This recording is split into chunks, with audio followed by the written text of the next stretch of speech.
Hey guys, Silvertorn here, and welcome back to Let's Play Metroid Prime 2 Echoes! We are approaching my favorite boss in this game, as demonstrated by a hard mode video I did a long time ago. Crap, this is off to a lovely start. Hard mode video I did a long time ago. We will not need power bombs, so I'm going to power bomb.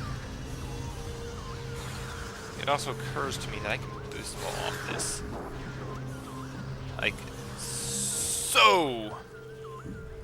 Damn it, I thought I was a genius. I am so not a genius at times. Camera, thank you. Oh yeah, these things also come back up. You can't permanently kill them, you only stun them. Mildly annoying. Angle, and yes. Okay, my angle is just bad. That's all the problem there was. My angle was bad. Alright then, keys are amazing. Keys are useful. Keys make the world unlock their doors. I'm not 100% sure where I was going with that, I will be perfectly honest. But that opens the lock here, allowing us to progress into the next room, where I still cannot get a kinetic orb cannon scan. That's gonna bug me, just because I missed such an easy scan. This here, our target. We can't scan him yet. He also has 5 scans. Kind of annoying. Just a little bit. But this, I think he looks really cool, but that's just me liking mechs. Granted, in a real world situation, having that much weight distributed among 12 points, split into 4 groups that are that separated, he would fall through the ground so quickly. That's a lot of force distributed over a small area. Cube square law dictates that he cannot function the way he does. But he looks cool, and I'm willing to excuse cube square law. Alright then, but yes, this is Quadraxis. He has 5 scans, and is the final guardian we have to fight. Okay. Now then, how we handle Quadraxis is you will notice that there are some of his joints there are shining. He does not like me. You want to hit them with sufficient firepower. That's right. This part of the fight doesn't like me. I should remember that. See, likes to switch right before I fire, but I have enough ammo that it shouldn't be an issue.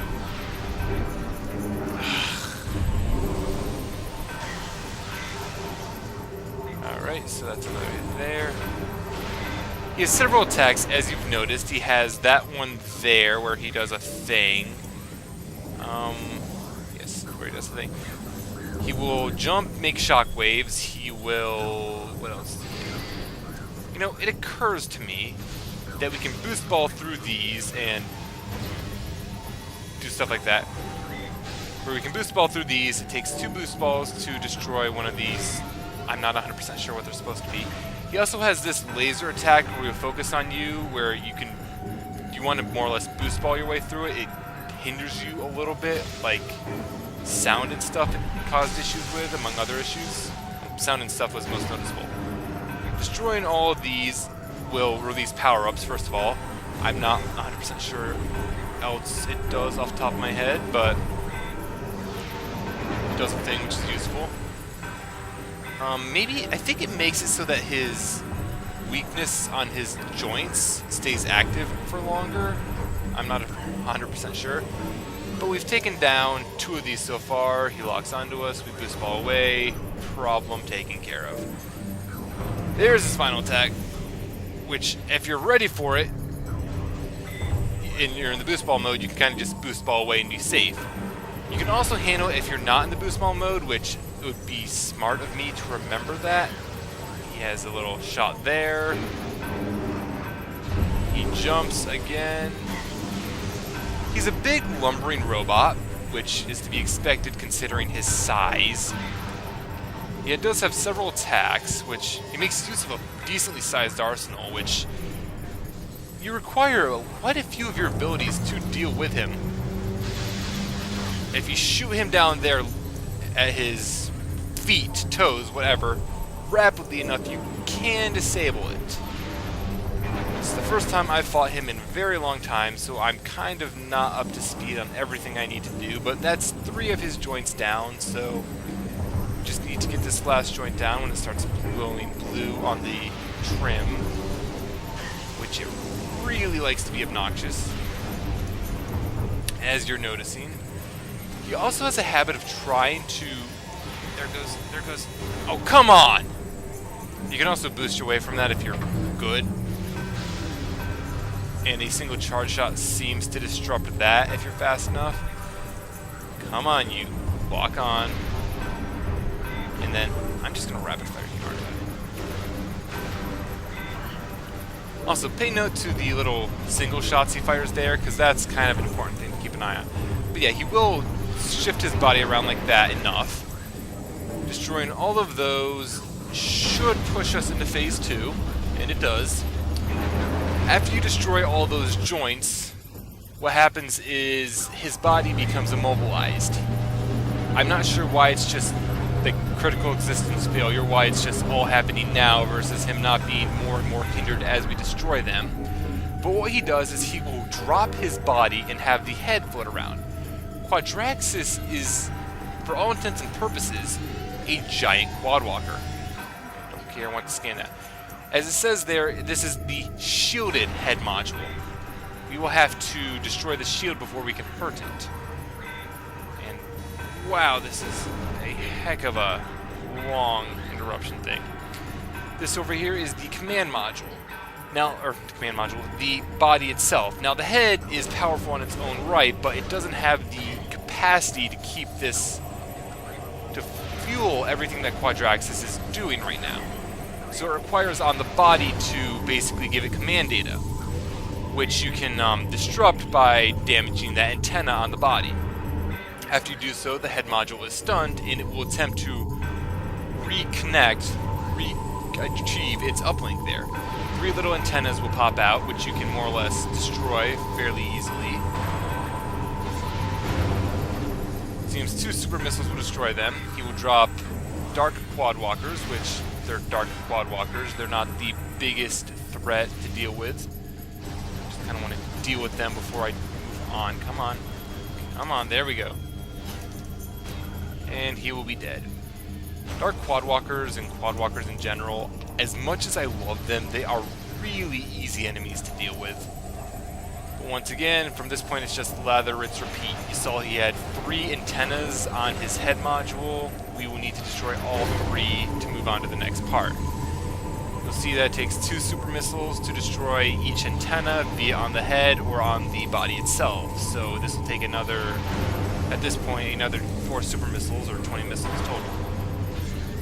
But we also have 2, maybe just 1. We also have a quadwalker to deal with. It is 2. So we're just going to have to destroy both of those and bait them into being stupid. Like, that was incredibly good timing. God darn it. Still got him. Don't care. Now I need to run away from you, bait you into... Come on. I see you there. And he is disrupted, and I just need to boost through that. Alright, so back to what we were doing previously, which was super missiling this twice. All in all, he's not really that difficult of a boss if you know how to handle him. If you don't know how to handle... Why did I do that? If you don't know how to handle him, he can be a little finicky, a little annoying to deal with, but he isn't really that bad. Doing this will... I scan stun, shielded, and body. I should be all 3 scans for that phase. Destroying the antennas, though, will damage the head further and is now relying on its own power. All it has at this point is it kind of crashes around, destroying parts of the body, but if you notice, those are spider ball tracks. This will also reveal to us the final scan, and at this point, he only has 2 more... Like, you only have to hurt him twice more. Granted, you have to go through a little trick to hurt him, but... Alright. And dodge that. Granted, you have to go through a little trick to hurt him, but it's not that bad.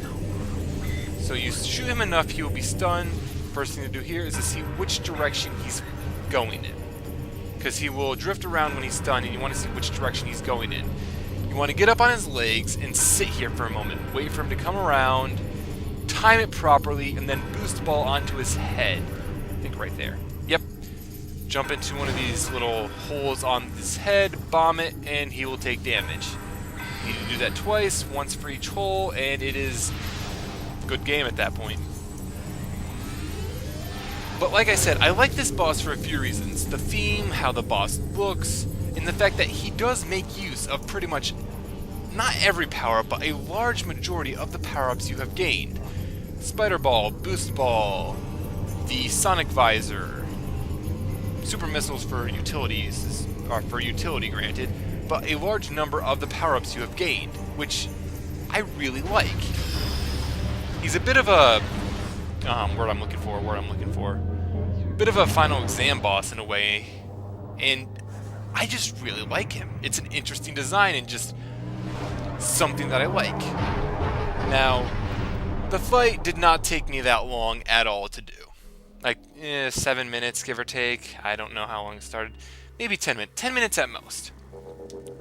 So, he's not that difficult of a boss, but he has a lot of interesting mechanics. The only sad part is, on hard mode, it's just he takes more hits and does more damage. That's all there is to it. Now then, the power-up we got here is the Annihilator Beam. The Annihilator Beam, kind of awesome. Also extremely impractical.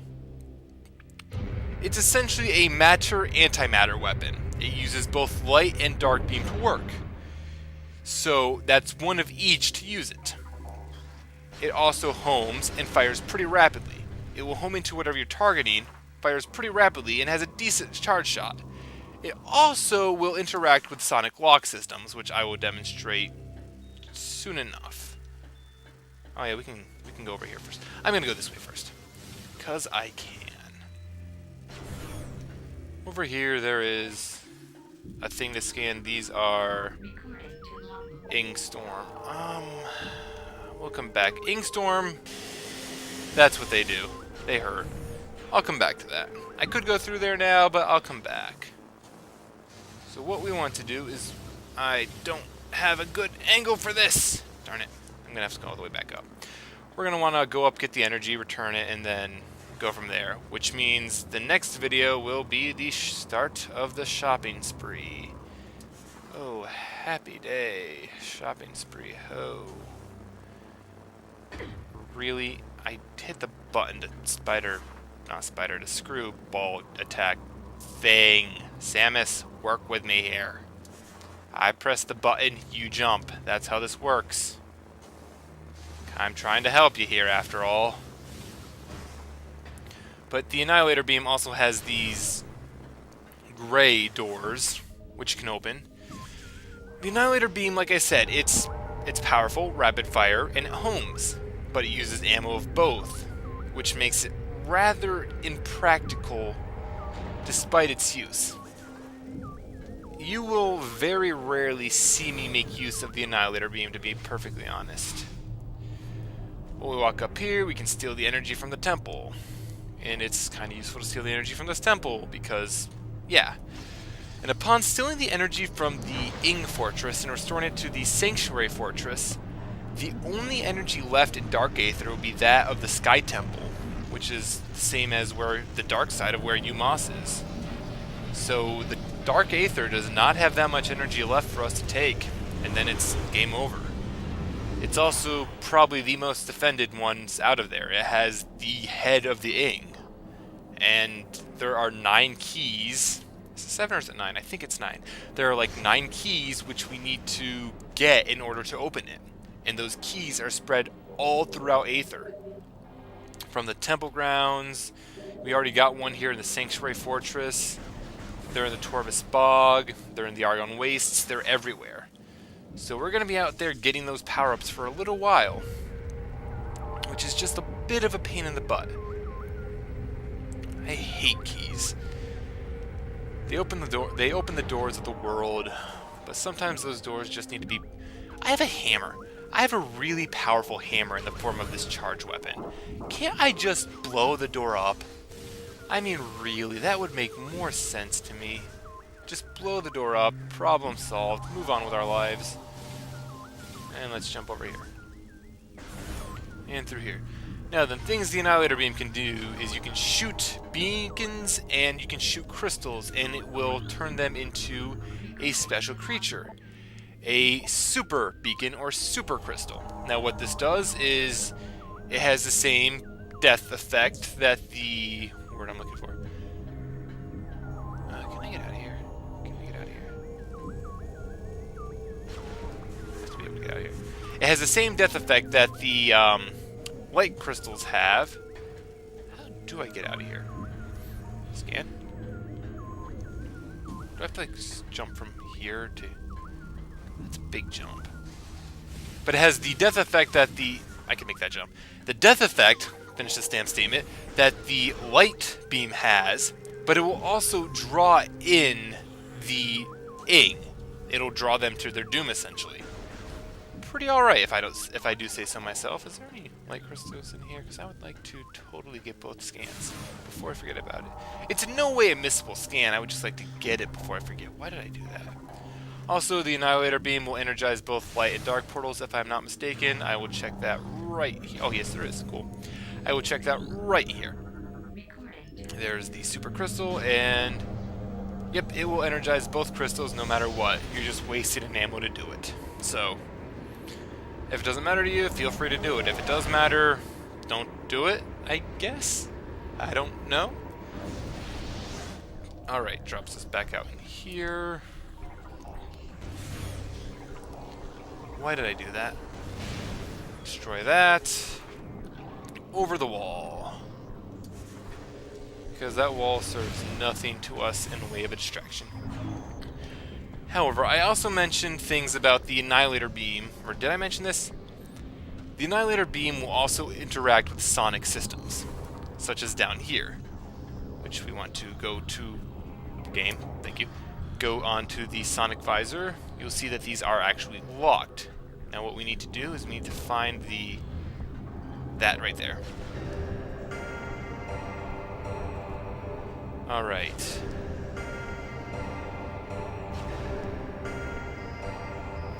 Low, high, middle.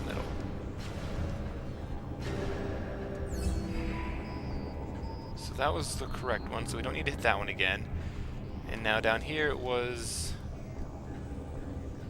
Are you the next one? No. Alright, so this will be really easy to solve from here. So we gotta hit that one, which is the first part of the lock. Then we gotta go over here to this one, which will be part 2. And then after that one, we gotta freaking find our way, and then shoot this twice. And that will undo the sonic lock. Let me undo this damn visor as well. Undo the sonic lock, revealing Kinetic Orb Cannon. Amazing. We can use this to do a thing. Shoots us through the core, which gets us a power bomb upgrade. So that's the thing it does. There are a few sonic locks like that throughout the area, mostly here in the Sanctuary Fortress, I believe. So as we come across those, I'll do them, but for now, let's get up there and return this energy. It's not a bad system overall, you just need to listen and pay attention, and I need to go place, I need to go over here. Listen, pay attention. There's also the issue of, what was the other issue? There's not really, I don't really think there's much of an issue with it, it's just you need to listen and pay attention. You might need to, not quite brute force it, but just see how many different... like basically label each sound with, I'd say label each sound with a height like I did. There was the lowest, the middle, and then the higher pitched ones. And it went like low, high, middle, and then I just had to figure out which ones were which key. Granted, I couldn't tell just by listening from them to remember, but whatever works, works. And I just gotta figure that out. And I think my sound crashed. Did it crash? It might have crashed. I don't know.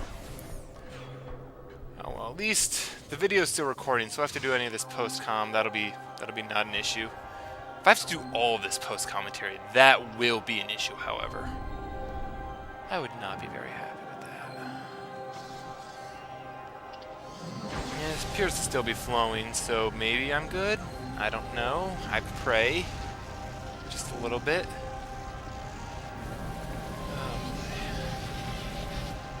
Let's get back to the temple and find out how much of this I lost. Oh man, that's going to be such a pain in the butt if I actually did lose. Right then, now the Sanctuary Fortress will once again shoot energy up, if I am not mistaken. Am I mistaken? It shoots energy... Come on, come on, come on. Shoot your energy out. Shoots energy up. So yeah, it must be reflecting off satellites or something, especially because the Sanctuary Fortress is so far up. And then this will be coming down from above, like that. Perfect sense. Now with the 3 temples restored, it is in our best interest to return to Umos. We kind of have to return to Umos now because he has a thing for us. A present. An ugly present, but a useful one. I do not like how this present looks. I really don't. And there you go, ghost dude. You've been avenged, or whatever. Can you get on with your life, please? Thank you. Maybe. I don't know. Yes, yes, yes. Transfer complete. Temple's energy has been restored. Going to save now. Going to save now. Come on, game. Come on, game.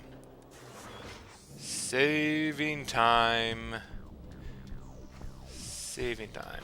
I'm gonna have to see how much, if anything, I've lost audio-wise there. I don't know for sure because thing is still moving and the timer should be about where it was supposed to be, so I don't know. I'll figure it out when it comes to it.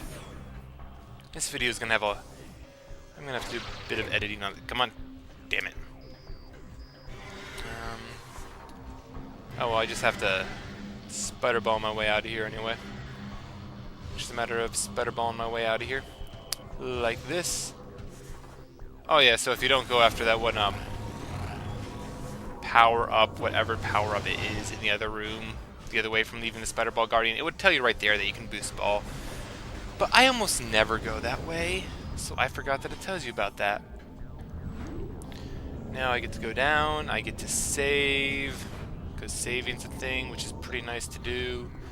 And then next time we get to go bug Umos, and he gets to warn us that the Aang have a temple, which is the last remaining source of the energy, and we need to get it back, and give us a present, which is ugly, but kind of useful, but really ugly.